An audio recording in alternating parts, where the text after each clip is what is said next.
আসসালামু আলাইকুম ওয়া রাহমাতুল্লাহি ওয়া বারাকাতুহু। আজকে আমার আলোচনার বিষয় শবে বরাত নিয়ে। আমি খুব সংক্ষিপ্ত সময়ে আমার আলোচনা শেষ করার চেষ্টা করব ইনশাআল্লাহ।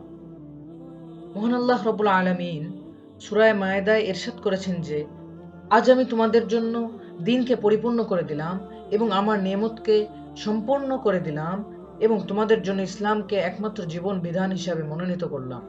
সূরা মায়েদা ৫ নম্বর সূরার ৩ নম্বর আয়াত।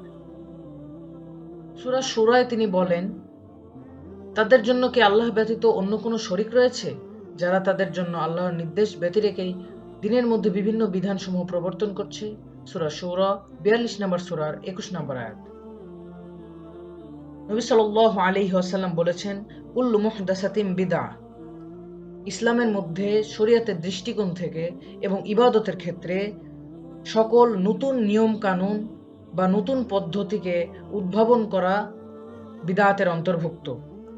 ওয়া কুল্লা বিদআতিন দলালাহ, এবং সকল বেদাত ভ্রষ্টতার অন্তর্ভুক্ত।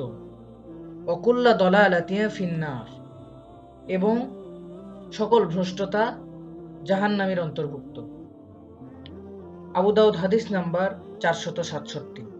বর্তমানে প্রচলিত বেদাত সমূহের মধ্যে একটি হলো শাবান মাসের মধ্যভাগে শবে বরাত উদযাপন এবং ওই দিন সিয়াম পালন করা, যা কিছু সংখ্যক লোক ধর্মের নামে নতুনভাবে চালু করেছে, অথচ শরিয়াতে এর সপক্ষে নির্ভরযোগ্য কোনো দলিল নেই।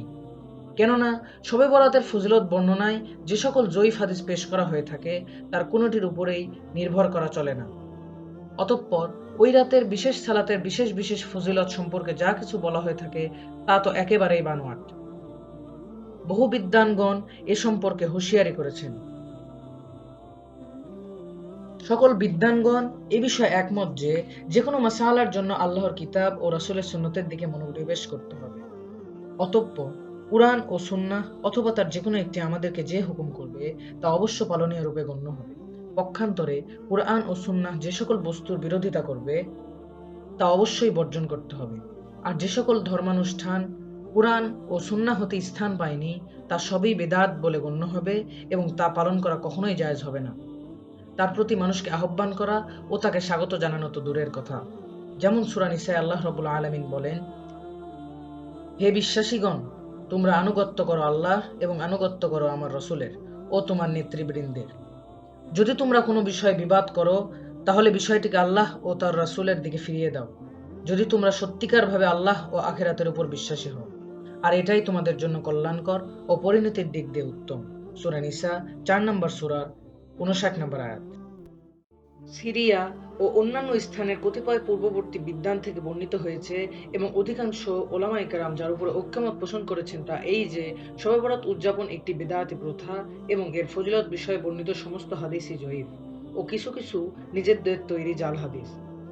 এই বিষয়ে সাবধান করে মনীষী হাফেজ ইবনু রজব স্বীয় লাতায়েফুল মাআরিফ ও অন্যান্য কিতাবে কঠোর হুঁশিয়ারি উচ্চারণ করেছেন। জয়ীফ হাদিসের উপরে অনেক সময় ওই সকল ইবাদতের ব্যাপারে আমল করা যেতে পারে যার মূল ভিত্তি সহিহ দলিল সমূহ দ্বারা প্রমাণিত, অথচ শবে বরাত অনুষ্ঠানের কোনরূপ সঠিক ভিত্তিই নেই যে তার জন্য জয়ীফ হাদিসের প্রতি দৃষ্টি দেওয়া যেতে পারে।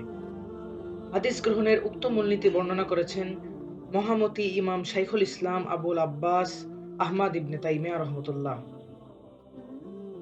উক্ত আলোচনা হতে স্পষ্ট প্রমাণিত হলো যে, রাসূলুল্লাহ সাল্লাল্লাহু আলাইহি ওয়াসাল্লাম ও তার সাহাবায়ে কেরামের দিক থেকে শবে বরাত সম্পর্কে কোনো কিছুই প্রমাণিত হয়নি। বরং শবে বরাত সম্পর্কে যত হাদিস এসেছে এর সবই বানোয়াট এবং জয়ীফ। এর কোনো সহিহ দলিল বা প্রমাণ পাওয়া যায় না।